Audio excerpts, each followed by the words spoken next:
In today's video I want to show you guys how you can install and update any Wi-Fi driver on your Windows PC. Okay, for the first, so we go into the search bar and here we look for the device manager. Click on the device manager and then we go on network adapters. And what we want to do here is, like, we have our RealTech adapter or our wireless adapter. And what we can do here, right click on it, update driver, search automatically for drivers, and here we have already installed the best driver. What we also can do is go back, then browse my computers for drivers.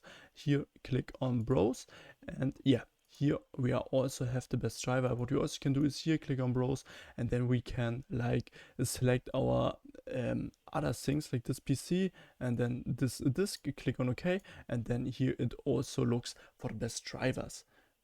So this is what we can do, and then we can try all of these drivers which are there. And what we also can do is, like, we can copy this here, like the RealTech driver or this, and yeah, we can type in this in the internet, and after that driver download, and then you will also find the best driver.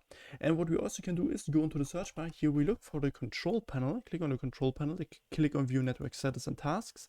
After that, click on change adapter settings, and here we have our Wi-Fi. So click on this and then click on properties, and here we see like our connect using. So this is our adapter which we want to update the driver. So what we can do here, copy this, then go into the into your browser, click on this, then type in driver download after that, and then you can go to this website here, and then you can easily download the newest driver for the network adapter. If I could help you with the video, then please leave a like and subscribe, and see you next time.